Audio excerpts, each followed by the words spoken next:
Hello, I'm going to continue reading the story Flat Stanley by Jeff Brown, and the illustrations are by Scott Nash. Part 2. The Museum Thieves. Mr. and Mrs. O.J. Dart lived in the flat just above the lamb chops. Mr. Dart was an important man, the director of a famous museum of art in the city.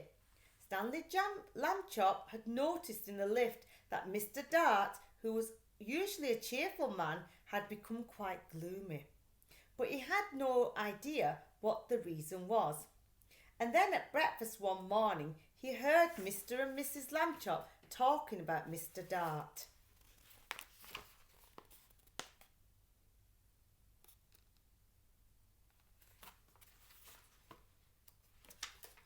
I see, said Mr. Lambchop, reading the paper over his coffee cup.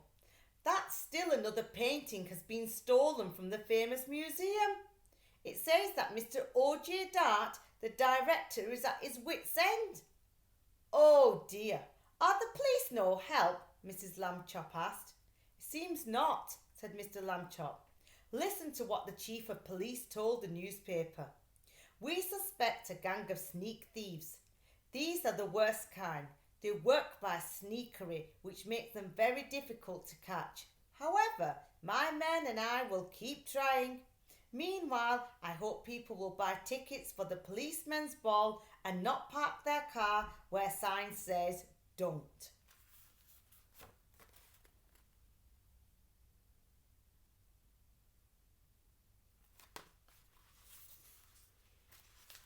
The next morning, Stanley Lambchop heard Mr. Dart talking to his wife in the lift.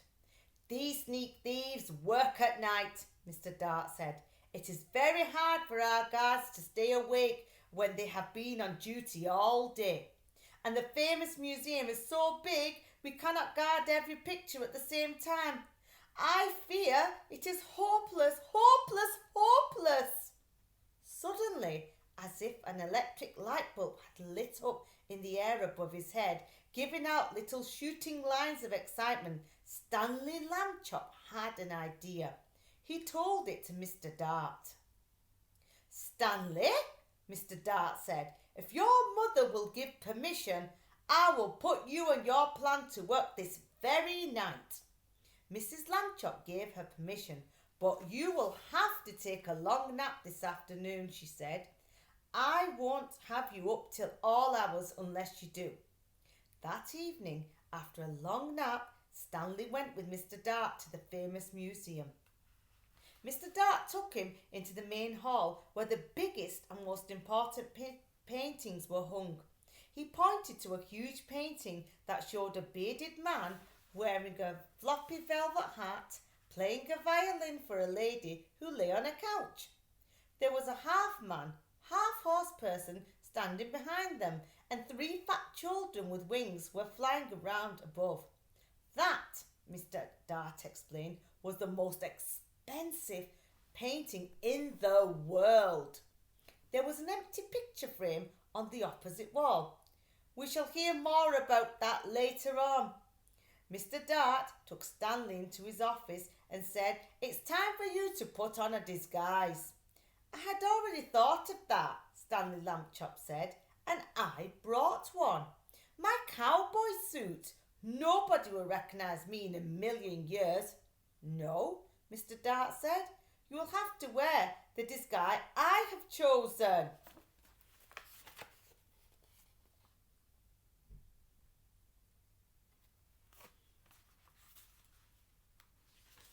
From a closet, he took a white dress with a blue sash, a pair of shiny little pointed shoes, a white straw hat with a blue band that matched the sash, and a wig and a stick. The wig was made of blonde hair, long and done in ringlets. The stick was curved at the top, and it too had a blue ribbon on it. In this shepherdess disguise, Mr. Dart said, you will look like a painting that belongs in the main hall. We do not have cowboy pictures in the main hall. Stanley was so disgusted that he could hardly speak. I should look like a girl. That's what I should look like, he said. I wish I'd never had my idea. But he was a good sport, so he put on the disguise.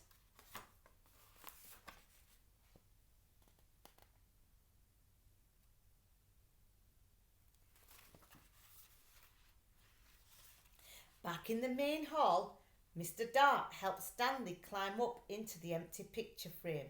Stanley was able to stay in place because Mr. Dart had cleverly put 4 small spikes in the wall, one for each hand and foot. The frame was a perfect fit.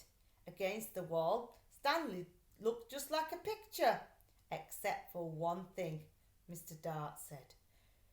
Shepherdesses are supposed to look happy. They smile at their sheep and at the sky.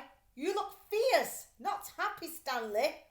Stanley tried hard to get a faraway look in his eyes and even to smile a little bit. Mr. Dart stood back a few feet and stared at him for a moment. Well, he said, it may not be art, but I know what I like.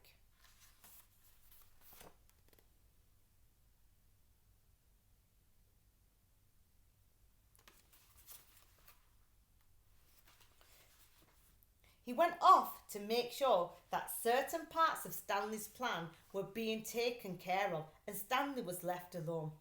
It was very dark in the main hall. A little bit of moonlight came through the windows, and Stanley could just make out the world's most expensive painting on the opposite wall. He felt as though the bearded man with the violin and the lady on the couch and the half-horse person and the winged children were all waiting as he was for something to happen. Time passed and he got tireder and tireder. Anyone would be tired this late at night, especially if he had to stand in a picture frame balancing on little spikes. Maybe they won't come, Stanley thought. Maybe the sneak thieves won't come at all. The moon went behind a cloud and then the main hall was pitch dark. It seemed to get quieter too. No sound at all. Stanley felt the hair on the back of his neck prickle beneath the golden curls of the wig. Creak. The creaking sound came from right out in the middle of the main hall, and even as he heard it, Stanley saw in the same place a tiny yellow glow of light. The creaking came again and the glow got bigger. A trapdoor had opened in the floor and 2 men came up through it into the hall. Stanley understood everything all at once. These must be the sneak thieves. They had a secret trapdoor entrance into the museum from outside. That was why they had never been caught. And now, tonight, they were back to steal the most expensive painting in the world. He kept very still in his picture frame and listened to the sneak thieves. This is it, Max, said the first one. This is where we are. In the right place. Art robbers. It's going to be a sensational job while everybody in the civilized community sleeps. Right, Luther, said the other man. In all this great city, there is no one to suspect us. Ha, ha, thought Stanley Lambchop. That's what you think. The sneak thieves put down their lantern and took the world's most expensive painting off the wall. What would we do to anyone who tried to capture us, Max? The first man asked. We would kill him. What else? His friend replied. That was enough to frighten Stanley, and he was even more frightened when Luther came over and stared at him.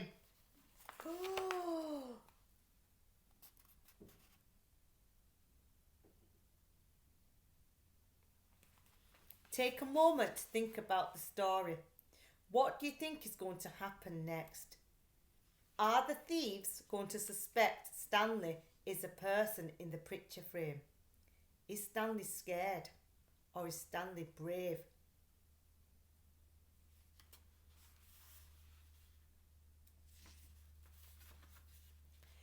This sheep girl, Luther said. I thought sheep girls were supposed to smile, Max. This one, looks scared. Just in time, Stanley managed to get a faraway look in his eye again and to smile, sort of. "You're crazy, Luther," Max said. "She's smiling, and what a pretty little thing she is too."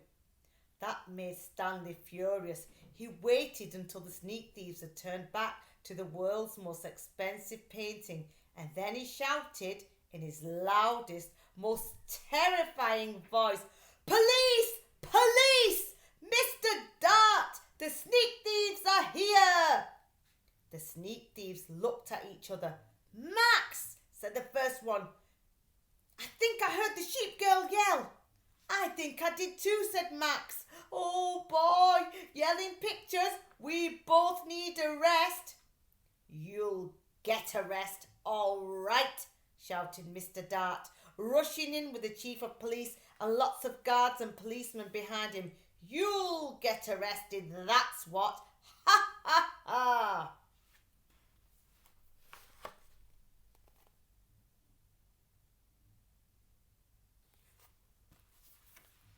The sneak thieves were too mixed up by Mr. Dart's joke and too frightened by the policeman to put up a fight. Before they knew it, they had been handcuffed and led away to jail. The next morning, in the office of the chief of police, Stanley Lambchop got a medal. The day after that, his picture was in all the newspapers.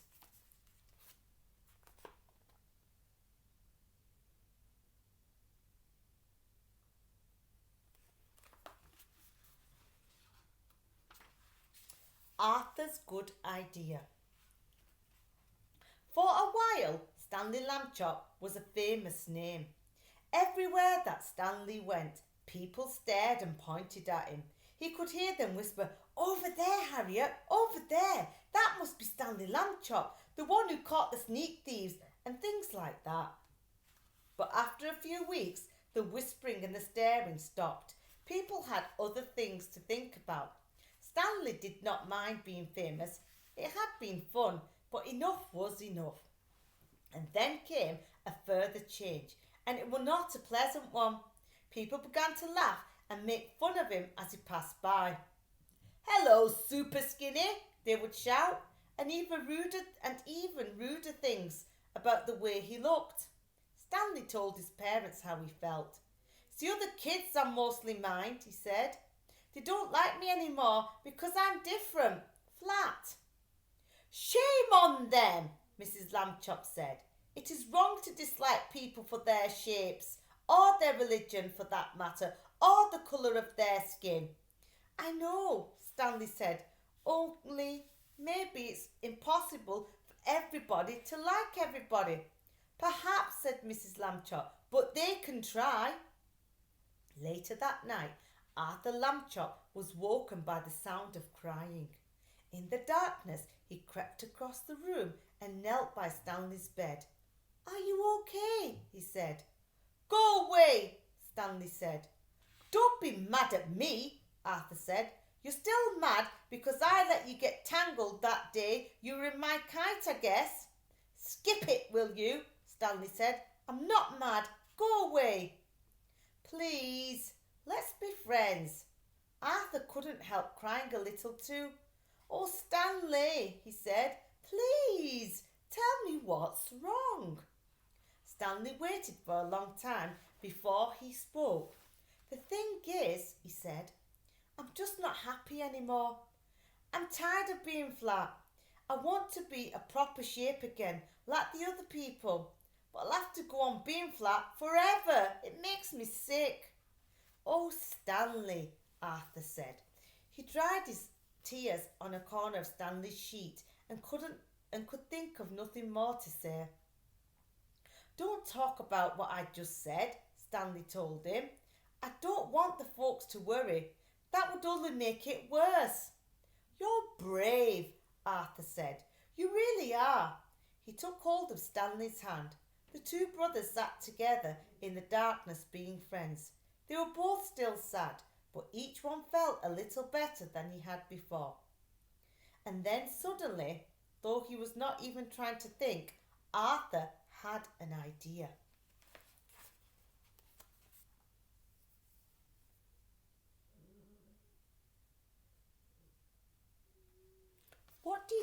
Arthur's idea might be. Can you predict how this story might end?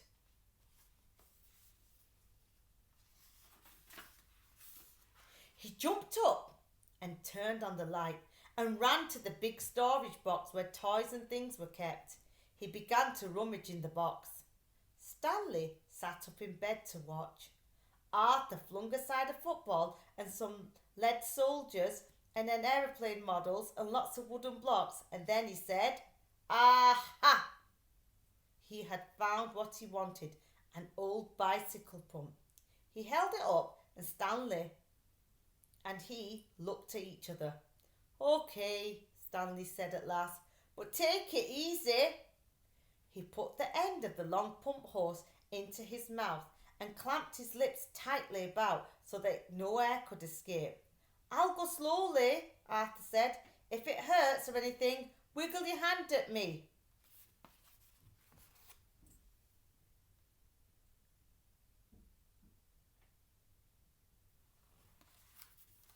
He began to pump. At first, nothing happened, except that Stanley's cheeks bulged a bit. Arthur watched his hand, but there was no wiggle signal, so he pumped on. Then suddenly, Stanley's top half began to swell. "It's working! It's working!" shouted Arthur, and he kept pumping away. Stanley spread his arms so that the air could get round inside him more easily. He got bigger and bigger. The buttons of his pyjama tops burst off. Pop, pop, pop. A moment more and he was all rounded out, head and body and arms and legs, but not his right foot. That foot stayed flat. Arthur stopped pumping. "It's like trying to do the very last bit of those long balloons," he said. "Maybe a shake would help." Stanley shook his right foot twice, and with a little whooshing sound, it swelled out to match the left one. There stood Stanley Lambchop as he used to be, as if he had never been flat at all. "Thank you, Arthur," Stanley said. "Thank you very much." The boys were shaking hands when Mrs. Lambchop strode into the room with Mr. Lambchop right behind her. "We heard you," said Mr. Lambchop. "Up and talking when you ought to be asleep, eh? Shame on—" "George!" said Mrs. Lambchop. "Stanley's round again." "You're right," Mr. Lambchop said. "Good for you, Stanley." "I'm the one who did it," Arthur said. "I blew him up."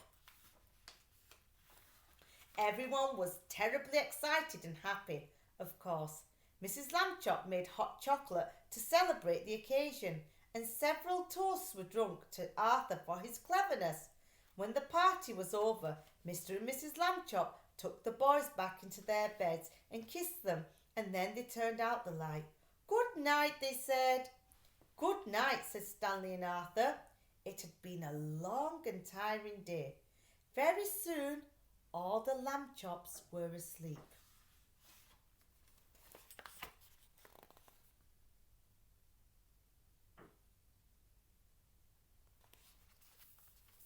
And that's the end.